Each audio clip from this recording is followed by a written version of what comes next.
All right, today we're jumping into something pretty wild. It's a story from the Macy Afterlife Beacon website, and it's a version of our ancient past that doesn't just tweak the history books, it throws them right out the window. So, what if the story of humanity didn't start a few thousand years ago, or even a few 100,000, but billions of years ago? I mean, really think about that for a second. In this explainer, we're going to unpack a timeline, pieced together from the website's unique account, that totally challenges everything we think we know about where we came from. Okay, so you're probably asking, where in the world does a story like this even come from? Well, according to the Macy Afterlife Beacon website, it all rests on two, let's say, unusual pillars. First, you have messages they claim are coming from the spirit world. And second, you have these really controversial physical artifacts, the kind of stuff mainstream science usually just brushes aside. Now, that first pillar, the spiritual messages, is based on this core concept the Beacon website calls instrumental transcommunication, or ITC for short. So what is that? It's basically the idea of using regular technology, things like radios and computers, to actually communicate with beings that aren't physical. This includes a specific group they call the Seven, and you really have to grasp this idea because it's the foundation for almost everything we're about to get into.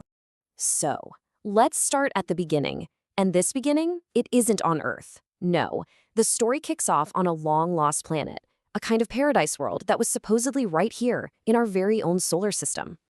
Okay, so according to the narrative on the Beacon website, here's how it went down. Way, way back, after our solar system got its start, a planet they called Eden formed, right between Mars and Jupiter. And this wasn't just some rock. It was home to a race of superhumans, the Edenites. The source material says they literally materialized from spiritual realms. And they weren't content to just hang out on their homeworld. Nope. They came here and set up a colony on a very, very young Earth. But you know how these stories go. This golden age, this incredible time with a solar system literally buzzing with life, it all came crashing down. We're talking about a catastrophic event that didn't just destroy a planet, it completely reshaped our entire cosmic neighborhood. 4 billion. Let that number sink in. 4 billion years ago. That's the date the Macy Afterlife Beacon website gives for when the planet Eden was completely destroyed in a massive, massive explosion. And get this, the cause wasn't some random asteroid or a stray star. It was their own technology. Their incredible, advanced tech just went haywire, catastrophically so. So what happened to all the pieces? Well, the website's narrative claims that the debris from this gigantic explosion is what formed the asteroid belt we see today, right there between Mars and Jupiter.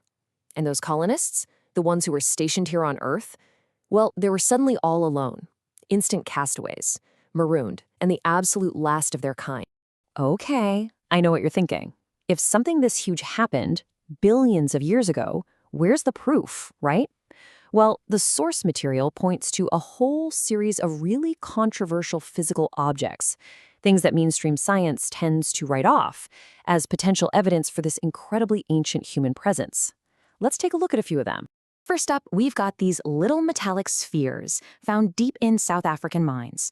The website points out that they were discovered in rock layers dated to 2.8 billion years old. Now, geologists have theories about how they could have formed naturally, but just look at them. Their shape is so perfect, and those grooves around the middle, they just look manufactured. They look artificial. Then there's this fossil from Utah. This thing is dated to 600 million years ago. And what's so bizarre, what makes it so famous, is that it looks, for all the world, like a shoe print, a modern sandal or boot print, crushing a little creature called a trilobite, which, by the way, died out hundreds of millions of years before humans were ever supposed to be on the scene. The Beacon website's narrative also brings up these discoveries from Pennsylvania. What you're seeing are what appear to be petrified human-like bones, found stuck right inside veins of coal. And this isn't just any coal, it's anthracite, which formed about 280 million years ago. I mean, if that's real, that puts humans way, way back in the Carboniferous period. And then you've got maybe the most famous of all these anomalies, the Ica stones from Peru.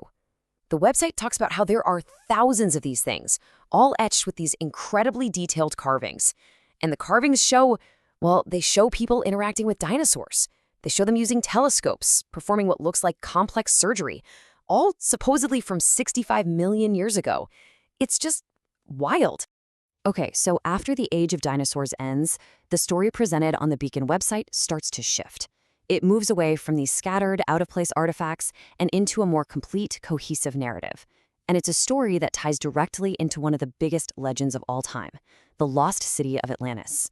So, in one of those ITC contacts we talked about, a being who called itself Fifrin apparently described this period as a huge struggle. It said that the descendants of those original Edenites, who were now ruling Earth, had to fight against these giant creatures. Monsters, he called them, who just wouldn't bow to their intelligence. It was a full-on battle for who would dominate the planet. So who exactly were these rulers? Well, the source material gives them a name you'll definitely recognize from Greek mythology, the Titans. But in this version of the story, they aren't just myths. They're described as the actual, literal, superhuman descendants of those original Edenite survivors. And they were the ones who built and ruled the incredible civilization we know as Atlantis. This is where the Macy Afterlife Beacon website offers a really different take on the fall of man. You know, the story from the Bible? Well, in this telling, it has nothing to do with a garden, a snake, or an apple. No, the fall was a literal physical event, the destruction of Atlantis. And it was a catastrophe brought on by the Titans' own hubris, their blind faith in a powerful technology that in the end completely wiped them out. So let's step back for a second. We've gone from an exploded planet to out-of-place artifacts to Atlantis. What does this massive alternative history actually add up to? What's the main takeaway from this incredible story presented by the Macy Afterlife Beacon website? Basically, the whole narrative paints a picture of humanity as an ancient extraterrestrial colony that got stranded here on Earth 4 billion years ago. And all of our biggest, most enduring myths, things like Atlantis or the fall of man, aren't just stories. They're actually scrambled, distorted memories of a real technological past. And those weird artifacts we looked at, they're the breadcrumbs, the little hints of this secret history that have been lying around all this time. Now, the Macy Afterlife Beacon website presents all of this as a factual account, a true history passed down from these otherworldly sources. And that leaves us with a really provocative question, doesn't it? Is this all just incredible science fiction, a kind of modern myth for our technological age? Or could it be something more? Could these be clues to a history of our own planet that is so much bigger, so much stranger than we ever imagined? A history we haven't even begun to scratch the surface of.